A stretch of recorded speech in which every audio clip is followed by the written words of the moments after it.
As what we wanted to start with this is, I called it the Chairman's Chat. I think it was important that once a month, after the morning meeting, that we come and talk to the press. Y'all are a huge benefit in helping us communicate to the citizens across our community. So I thought it was important in a transparent way, in a collaborative way, to work with the press to make sure you guys have the information. We'll give you some updates on a few things, which I'm sure you're all looking for today, especially on one topic. But then I'll talk about a couple other things and then take any questions that you may have as part of this process. So let me just start with the Crown Event Center. I'm sure that's why everyone is here. So as you saw yesterday, the board directed County Attorney Rick Moorfield to notify the contractors of the lifting of the suspension on the Crown Event Center. The board took action under its contractual obligations. Our staff informed the Crown Event Center project team of this action and requested an update on the current status of the project. There are no restrictions on the contractors performing their work. Let me just say that again, because I got that question a couple times yesterday. There are no restrictions on the contractors performing their work. As you know, we broke yesterday. We went into recess. We had about a 2-hour closed session meeting. And then we broke. We recessed that meeting. We came back today, went back into closed session. So I want to give you an update on a couple things outside of that closed session. Again, no board action, but I think it's important from an information standpoint that you understand what you can understand. Please know that there are some things that are attorney-client privileged, and that's why we go into closed session. But I feel that it's important that I share with you items that I believe that the board can share. So yesterday, we received a report from our outside counsel, Scott Flowers. So you all know that we retained outside counsel, Scott Flowers, to review the scope and budget of the project. He did that, and he provided us a report yesterday. So you can imagine that's why it took around 2 hours to walk through some of that report. Additionally, today we received another architectural analysis of the scope and budget of the project. The board has also requested additional information from the staff for further consideration by the board at a special meeting that I've convened for Monday at 1 p.m. So we'll have a special meeting Monday at 1 p.m. At that time, we anticipate receiving the additional information from the staff that was requested, as well as time for the board to digest the report that we received from Scott Flowers yesterday, as well as the architectural analysis of the scope and budget of the project, the additional architectural analysis of the scope and budget. So that is a snapshot of where we are on the Crown Event Center. We previously had a Crown Event Center committee meeting scheduled for 5 p.m. today. We are not going to do that. Again, we will, some additional information, as I mentioned, that the board has requested from the staff. Once we receive that, we'll have our board meeting, a special meeting on Monday, and then as needed, we'll convene the Crown Event Center committee meeting. I'm going to go ahead and give you a couple other updates, and then I'll open it up for questions, and I'm sure you'll have some questions around the Crown Event Center. Just a quick update on tax reeval. So you know that's ongoing. We are outside now the informal appeals process, so we're in the formal appeals process. We had about 9,000. One of the questions I heard a lot was, how many appeals did you get during the informal appeal process? We received about 9,000 appeals. So remember, people have until May 28th to file a formal appeal, and then after that, there's the appeal process, and then we'll start the budget process in May, where the tax rate, again, property value is set one way, The tax rate is set a different rate. We'll set that tax rate in June, just as a reminder.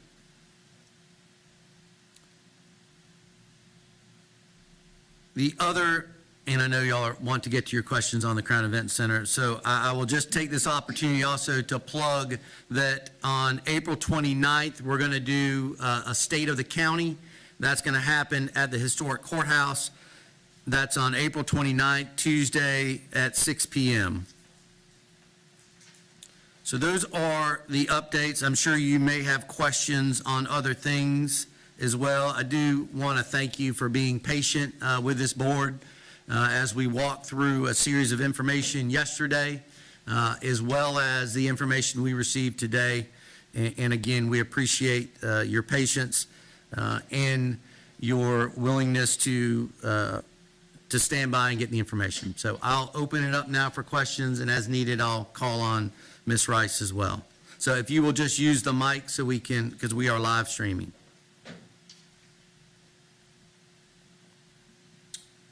The other firm that came in, that's Davis Kane, is that correct? There was another architectural firm that came in to provide us an analysis. Yeah, what's the name of that firm? The name of that firm is, there was another architect that came in to provide us an analysis. And what kind of analysis are they providing for you?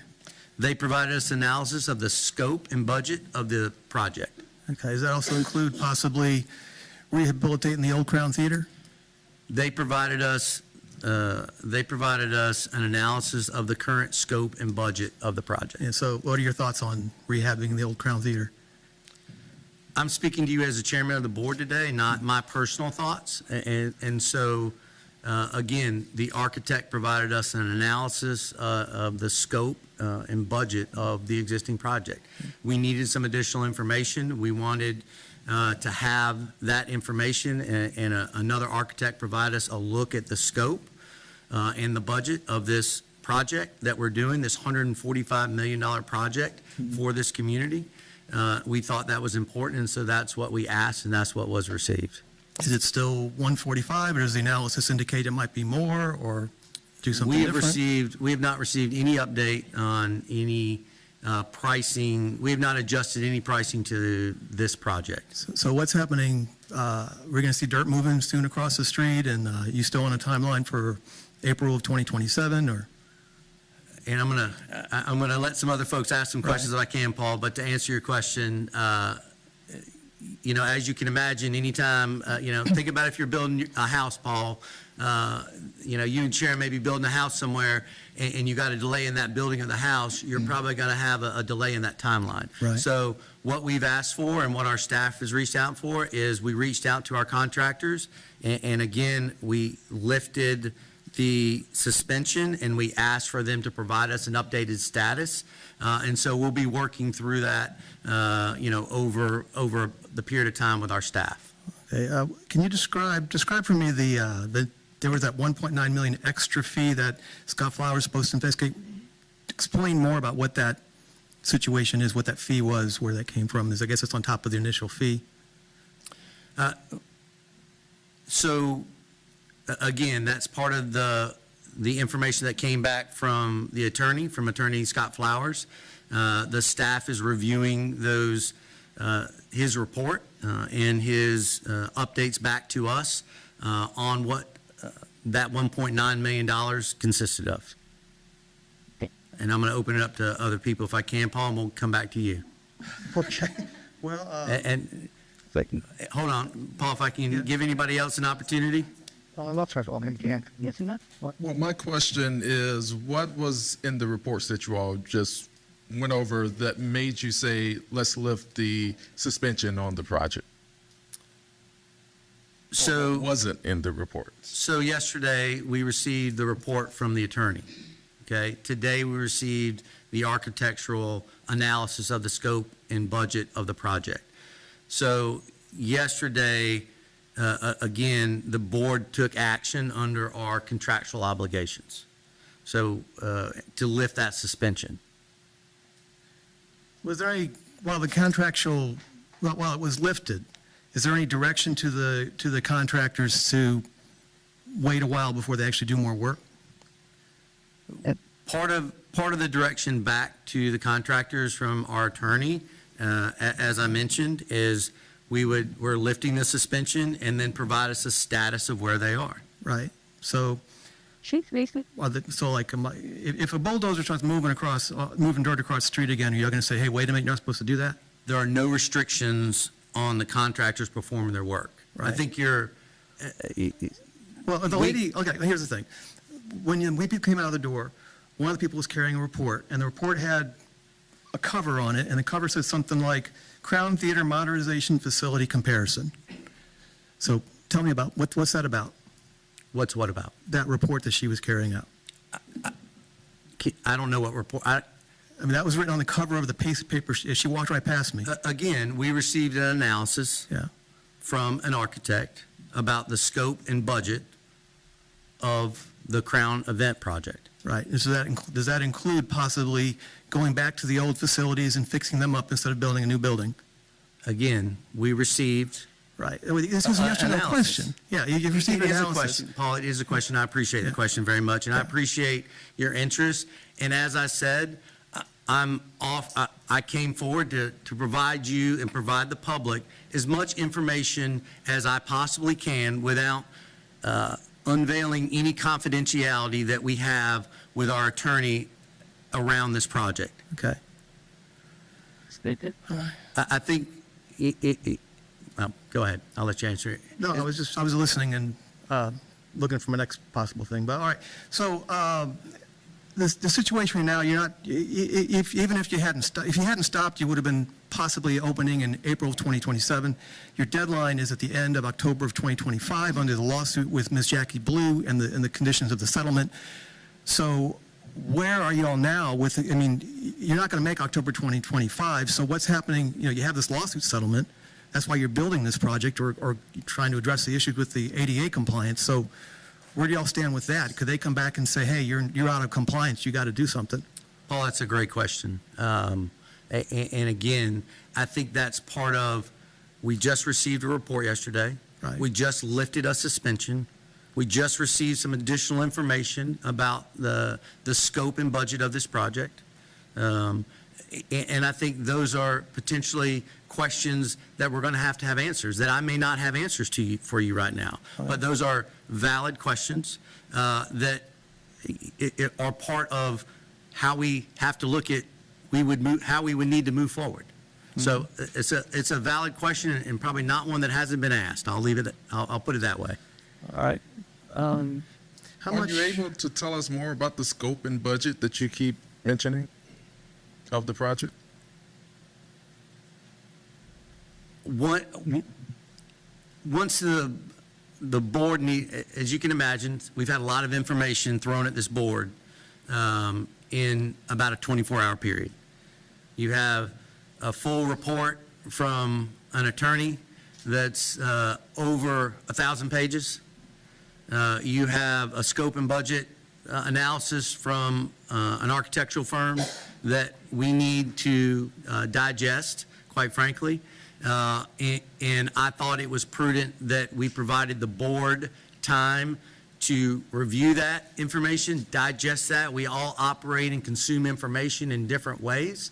And then be able to ask questions back to the staff in advance of the special meeting. My hope and my goal would be to be able to come out of that special meeting and get into additional detail. But right now, I need to let the board digest the information before we discuss that information further. It's correct. So when can all of us here get copies of that 1,000-page report? It's a good question. I will let you know. But it's attorney-client privilege. So there's going to be things in there. There's going to be things that you're not going to be able to. We'll get you an answer to that question. But it is under attorney-client privilege. Okay, all right, I'll follow up. And then what's the latest reasonably accurate estimate of like the sunk costs so far into this project? Like I got like $11 million from the county staff a couple weeks ago, but you had thought 20 to 30, but I wanted to, so can you give some clarification on kind of where you're at with that? Sure. Another good question, Paul. We're at about $35 million invested so far in this project, and that's various pieces of it, including architectural design, site work, and preliminary planning. And if y'all go in a different direction, is that money just, you have to start over, or is that money just spent and Paul, I don't want to guess Okay. at an answer to that, or I don't want to guess at an answer to that, Say that over. or make any assumptions. Okay. Anyone else? Just had a question regarding the tax revaluation. Sure. When it comes to those 9,000 informal appeals that the tax office has received, what does that process look like from here on out as far as people getting that information on where their appeal stands? How long does that process take, and what does that look like from the county's perspective? Sure, great question, and thank you. The informal appeal is when, just to clarify for the listening audience, is when a taxpayer contacts the tax office directly to dispute their property value. The tax administration staff reviews the appeal by looking at the taxpayer's documentation, photos, and property records. The appraiser may also contact the taxpayer to clarify or verify any of the information. They may even visit the property or even meet with the taxpayer to discuss the appeal in more details. If the appraiser finds an error during that time or during that process, they may adjust the value. And those are going to get, so that's kind of the process. It's an ongoing conversation between the tax office and the person that has made the appeal.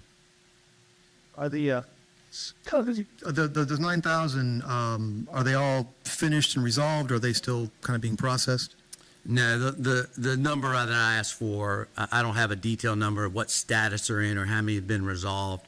I was just, I wanted to make sure I had a number. Last time we talked, there was a question on how many appeals have there been. And so when it was closed out of the date, there was roughly 9,000, a little under 9,000. To be specific, 8,892. Okay. If you want me to be specific. Round numbers, 9,000. And are you still getting a steady influx of formal appeals? I think the formal appeals is a little bit slower. And so when I come back next month, then we'll have an update on how many formal appeals we've seen so far. So can you say at this point, maybe it's too early, like you initially, you did your valuation, you said the property across the county is worth this much money. I assume that after the appeals, it'll be a smaller number. Do you have any sense yet?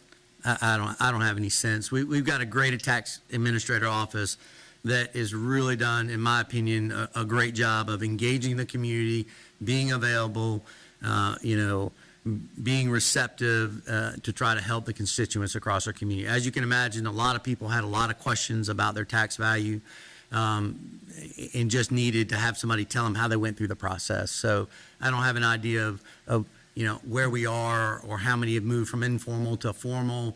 I can talk about that next time, or we can get you that information if you need the specifics. And you'll be talking this week about possibly doing it more frequently at your Thursday meeting, right? The revaluation. I saw that on the agenda. Correct. Yeah, so we're looking at doing it. We've asked the county manager to look at what we would look at doing if we moved to every 4 years versus 8 years to kind of level that curve a little bit. And with the almost 9,000 appeals, do you know how that compares to, say, 2017 or 2009 in terms of number of informal appeals?